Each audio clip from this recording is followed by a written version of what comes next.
వికటకవి తెనాలి రామకృష్ణ మొదటి భాగం. అనగనగా అది కృష్ణానదీ తీరాన ఉన్న తెనాలి అనే చిన్న గ్రామం. అక్కడ ఒక యువకుడు ఉండేవాడు. అతని దగ్గర ఆస్తి లేదు, కాని అంతులేని తెలివితేటలు ఉన్నాయి. లోకాన్ని నవ్వుల ఊయల ఊగించబోయే ఆ వికటకవి ఎవరో కాదు, ఆయనే మన తెనాలి రామలింగడు. రామలింగడు ఇంటి ముందున్న అరుగుమీద వెల్లకిలా పడుకుని ఉంటాడు. ఒక ఎండు గడ్డిపరకను నోట్లో పెట్టుకుని గాలిలో ఏదో బొమ్మలు గీస్తున్నట్టు వేలితో కదుపుతూ ఉంటాడు. అతని పక్కనే ఒక పాత పుస్తకం ఉంటుంది. రామలింగడు తనలో తాను చిరునవ్వుతో, ఆహా, ఈ మేఘం సరిగ్గా రాయలవారి ఏనుగులా ఉందే, కాని దీనికి తొండం కొంచెం పొట్టిగా ఉందేం. ఓహో, బహుశా మేఘాల లోకంలో ఏనుగులకి ఆహారం తక్కువైందేమో అని అనుకుంటూ ఉండగా ఇంతలో లోపల నుండి గిన్నెలు పడిపోయిన పెద్ద శబ్దం వినిపిస్తుంది. రామలింగడు ఉలిక్కిపడి లేస్తాడు. అతని భార్య కమల కోపంగా లోపలి నుండి బయటకు వస్తూ, ఏమండి, గాలిలో మేఘాలని లెక్కపెట్టడం ఆపి కాస్త ఖాళీగా ఉన్న మన పొట్టల గురించి ఆలోచించండి. ఇంట్లో గిన్నెలు ఖాళీగా ఉంటే వాయిద్యాలు వాయిస్తున్నాయి. కమలా, కడుపు ఖాళీగా ఉంటేనే కదా బుర్ర నిండా ఆలోచనలు పుట్టేది. నిండుగా ఉన్న కుండలో రాయి వేస్తే శబ్దం రాదు, ఖాళీగా ఉన్న పాత్రలోనే సంగీతం పుడుతుంది. హా, ఇలా మీ తత్వాలు వింటూ కూర్చుంటే ఆకలి తీరదు. ఊరంతా మీ తెలివితేటల గురించి చెప్పుకుంటారు, కాని మన దారిద్ర్యం మాత్రం మారడం లేదు. పక్క ఊరిలో ఒక సాధు వచ్చారట, ఆయన దగ్గరికి వెళ్ళొచ్చు కదా. సాధువా? ఆయనేం చేస్తారు? రాళ్లని రత్నాలుగా మారుస్తారా ఏమిటి? అబ్బా, ఈ వెటకారానికేమీ తక్కువ లేదు. ఆయన దగ్గర ఒక మంత్రం ఉందట. ఆ మంత్రం జపిస్తే సాక్షాత్తు ఆ కాళికామాతే ప్రత్యక్షమవుతుందట. ఆమెను ఏవైనా వరం కోరుకోవచ్చట. అనగానే రామలింగడు లేచి నిలబడి గడ్డిపరకను పారేస్తూ, అయితే వెళ్తాను కమలా. దేవుడు ప్రత్యక్షమైతే మా కమలకి కాస్త నోటి దురద తగ్గించు అని కోరుకుంటాను. అనగానే కమల కాస్త కోపంగా, ఏమన్నారు? మర్యాదగా ఇప్పుడే బయలుదేరండి. అనగానే రామలింగడు అక్కడి నుండి నవ్వుతూ పరిగెడుతూ, వెళ్తున్నాను. ఆ తల్లిని కలిస్తే నీ ఆకలికి నా తెలివికి రెండింటికి ఒకేసారి పరిష్కారం అడుగుతాను. వచ్చేటప్పుడు అదృష్టాన్ని మూటగట్టుకునొస్తాను అని రామలింగడు ఉత్సాహంగా అక్కడి నుండి వెళ్ళిపోతాడు. ఆ గ్రామ శివార్లలో కృష్ణానది ఒడ్డున ఒక పెద్ద పురాతనమైన మర్రి చెట్టు, ఆ మర్రి చెట్టు కింద ఒక సాధువు ధ్యానంలో ఉంటాడు. చుట్టూ ప్రశాంతత, కేవలం పక్షుల కూతలు, నది అలల శబ్దం వినిపిస్తుంటాయి. రామలింగడు ఆతృతగా నడుస్తూ అక్కడికి చేరుకుంటాడు. సాధువు గాఢనిద్రలో ఉన్నాడో లేక ధ్యానంలో ఉన్నాడో అర్థంకాక రామలింగడు కొంచెంసేపు ఆగి ఆయనను పరిశీలిస్తాడు. మెల్లగా సాధువు ముక్కు దగ్గర చేయి పెట్టి గాలి ఆడుతుందో లేదో చూస్తాడు. దాంతో ఆ సాధువు కళ్ళు తెరవకుండానే గంభీరమైన గొంతుతో, నాయనా, నేను గాలి పీలుస్తున్నానో లేదో అని చూడటం కంటే నీ బుర్రలో ఎన్ని ఆలోచనల గాలి వీస్తుందో చూసుకో అనగానే రామలింగడు ఆశ్చర్యంతో వెనక్కి జరిగి వెంటనే చేతులు జోడించి, అపరాధం స్వామి, క్షమించాలి. మీ ధ్యానానికి భంగం కలిగించకూడదనే అలా చేశాను. మీ కళ్ళు మూసి ఉన్నా నా మనసులో ఏముందో కనిపెట్టేశారు. మీరు నిజంగానే గొప్పవారని అర్థమైంది. దాంతో ఆ సాధువు మెల్లగా కళ్ళు తెరిచి చిరునవ్వుతో, తెనాలి రామలింగా, నీ రాక కోసం చూస్తున్నాను. నీలో ఉన్న జిజ్ఞాస, నీ కళ్లలో ఉన్న చమత్కారం నిన్ను సామాన్యుడిగా ఉండనివ్వవు. స్వామి, లోకమంతా నా చమత్కారాన్ని మెచ్చుకుంటుంది, కాని నా కడుపులోని ఆకలిని మాత్రం అది తీర్చటం లేదు. నా తెలివికి ఒక దైవికమైన శక్తి తోడైతే లోకానికేదైనా మేలు చేయగలనని నా ఆశ. రామలింగడిలోని నిజాయితీని గమనించిన ఆ సాధువు అతనికి ఒక శక్తివంతమైన మంత్రాన్ని ఉపదేశించాలని నిర్ణయించుకున్నాడు. కాని అది ఒక పరీక్ష కూడా. సరే, నీకు ఒక మంత్రాన్ని ఉపదేశిస్తాను. ఈ మంత్రాన్ని అర్ధరాత్రి వేళ ఆ కాళికాదేవి ఆలయంలో 1000 సార్లు జపించు. ఆ తల్లి ప్రత్యక్షమై నీకు వరమిస్తుంది. 1000 సార్లు జపించడం పెద్ద కష్టం కాదు స్వామి, కాని ఆ తల్లి భయంకరమైన రూపంతో ప్రత్యక్షమవుతుందని విన్నాను. అవును, ఆ తల్లి 1000 తలలతో, కోరలతో, రౌద్ర రూపంతో కనిపిస్తుంది. ఆ రూపం చూసి గుండె జారిపోయి అక్కడే ప్రాణాలు వదిలిన వాళ్ళు ఎందరో ఉన్నారు. ఒకవేళ నువ్వు భయపడితే అది నీ చివరి రోజు కావచ్చు. ఇప్పటికైనా ఆలోచించుకో. దాంతో రామలింగడు కొంచెంసేపు గంభీరంగా ఆలోచించి మళ్లీ ముఖంలో చిలిపితనం చూపిస్తూ, స్వామి, భయమనే పదానికి నా దగ్గర చోట్లేదు. ఆ తల్లి 1000 తలలతో కనిపిస్తే కనీసం నాతో మాట్లాడడానికి 1000 ముఖాలుంటాయని సంతోషిస్తాను, కానీ భయపడ్ను. ఆ మంత్రాన్ని చెప్పండి అని చెప్పడంతో ఆ సాధువు రామలింగడి చెవిలో మంత్రాన్ని గుసగుసగా చెబుతాడు. ఆ సమయంలో రామలింగడి చుట్టూ ఒక చిన్నపాటి కాంతివలయం ఏర్పడి మాయమవుతుంది. మంత్రం సిద్ధించింది.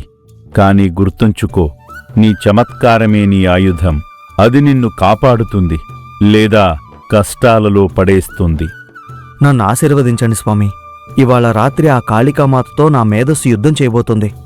రామలింగడు ఉత్సాహంగా అడుగులు వేస్తూ అడవి మార్గంలో ఉన్న గుడివైపు వెళ్తాడు. ఆ అడవి మధ్యలో శిథిలావస్థకు చేరిన కాళికాలయం ఉంటుంది. పైన ఆకాశంలో నల్లని మేఘాలు కమ్ముకొని ఉన్నాయి. గాలి హోరున వీస్తోంది. గుడి బయట ఉన్న గంటలు గాలికి అవే కొట్టుకుంటూ వింతైన శబ్దాన్ని చేస్తున్నాయి. లోపల కాళికామాత విగ్రహం దీపపు వెలుగులో గంభీరంగా కనిపిస్తోంది. సాధువు చెప్పిన మంత్రాన్ని నమ్మి తన ప్రాణాలను పణంగా పెట్టి ఆ కాళికా గర్భగుడిలో అడుగుపెట్టి ఆ విగ్రహం ముందు పద్మాసనంలో కూర్చుని ఉంటాడు రామలింగడు. అతని చుట్టూ దీపాలు గాలికి రెపరెపలాడుతున్నాయి. అతను కళ్ళు మూసుకుని ఏకాగ్రతతో మంత్రాన్ని చెప్పిస్తుంటాడు. ఓం హ్రీం క్రీం దక్షిణ కాళికాయే నమః. ఓం హ్రీం క్రీం దక్షిణ కాళికాయే నమః. ఇంతలో అకస్మాత్తుగా ఒక పెద్ద మెరుపు మెరుస్తుంది. గుడి గోడలు కంపించడం మొదలవుతాయి. విగ్రహం నుండి విపరీతమైన కాంతి పుడుతుంది. ఆ పొగ మేఘాల నుండి 1000 తలలు, 1000 కళ్ళు, బయటకు చాచిన నాలుకలతో కాళికాదేవి ప్రత్యక్షమై పిడుగులాంటి గొంతుతో, ఎవడురా నువ్వు? సామాన్య మానవుడివై ఉండి నా నిద్రకు భంగం కలిగించావా? నా 1000 కళ్ల రౌద్రాన్ని చూడలేక దేవతలే తల వంచుకుంటారు. నీకు ఎంత ధైర్యం? అనగానే రామలింగడు మెల్లగా కళ్ళు తెరుస్తాడు. దేవత భయంకర రూపాన్ని చూసి ఒక్క క్షణం స్తంభించిపోతాడు. కాని వెంటనే దేవత 1000 తలలను ఒకదాని తర్వాత ఒకటి ఎంతో ఆసక్తిగా గమనిస్తాడు. అతని భయం పోయి ముఖంలో నవ్వు మొదలవుతుంది. దాంతో కాళికాదేవి మరింత కోపంతో, ఏయ్, చావు నీ ముందు నిలబడి ఉంటే నవ్వుతావా? నిన్ను ఇప్పుడే నా కాలి కింద నలిపేస్తాను. ఆగమ్మా తల్లి, ఆగు. నన్ను చంపినా పర్వాలేదు, కానీ నాదొక సందేహం. అది తీరకుండా చేస్తే నా ఆత్మ శాంతించదు. అనగానే ఆ దేవి ఆశ్చర్యంతో, ఏంటా సందేహం? ప్రాణం మీద తీపిలేని నీవు ఏమడగాలనుకుంటున్నావు? తల్లి, మాకున్నది ఒకే ముక్కు. జలుబు చేస్తే ఆ ఒక్క ముక్కును తుడుచుకోవడానికి మాకున్న 2 చేతులు సరిపోవు. పాపం, నీకేమో 1000 తలలు 1000 ముక్కులు ఉన్నాయి, కాని చేతులు మాత్రం 2 ఉన్నాయి. నీకు గనక జలుబు చేస్తే ఆ 1000 ముక్కులను ఈ 2 చేతులతో ఎలా తుడుచుకుంటావా అనేదే నా బాధ. కాదమ్మా, నా సందేహం. ఆ మాటలకు కాళికాదేవి ఒక్క క్షణం నిశ్శబ్దంగా ఉండిపోతుంది. రామలింగడి చమత్కారం విన్న తరువాత ఆమె కోపం కరిగిపోయి ఆమె కూడా పెద్దగా నవ్వటం మొదలుపెడుతుంది. ఆమె నవ్వుకి గుడిలోని దీపాలు మళ్లీ వెలుగుతాయి. ఒరే రామలింగ, నా రూపాన్ని చూసి భయపడటం మర్చిపోయి నా ముక్కుల గురించి ఆలోచించిన మొదటి వ్యక్తివి నువ్వేరా?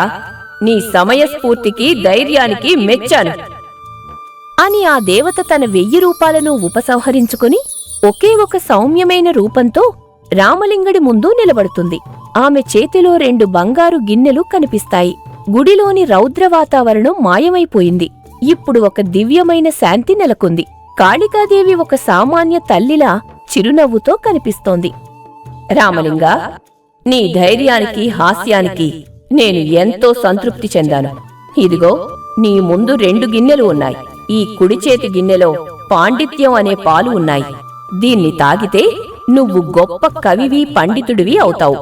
ఇక ఈ ఎడమ చేతి గిన్నెలో హాస్యం అనే పెరుగు ఉంది. దీన్ని తాగితే గొప్ప విదూషకుడివి అవుతావు. ఏది కావాలో ఒక్కటే ఎంచుకో అనగానే రామలింగుడు వినయంగా, చిలిపిగా, తల్లి, ఎప్పుడూ లేనిది నాకీరోజు బాగా ఆకలిగా ఉంది. ఏదో ఒకటి ఎంచుకునే ముందు ఒకసారి రుచి చూడొచ్చా? పాలు బాగుంటాయా లేక పెరుగు బాగుంటుందా అని. సరే, ఒక్కసారి రుచి చూడు. కాని గుర్తుంచుకో, 2 తాగకూడదు.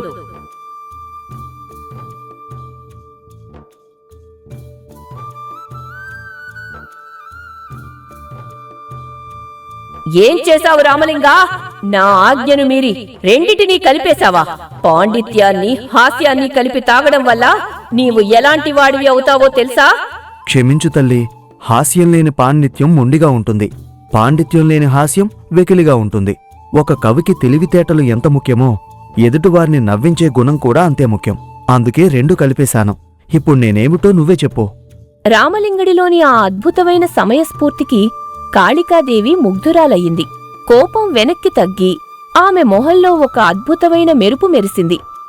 నువ్వు సామాన్యుడివి కావు, అసాధ్యుడివి. ఇప్పటి నుండి నీవు వికటకవిగా లోకప్రసిద్ధి పొందుతావు.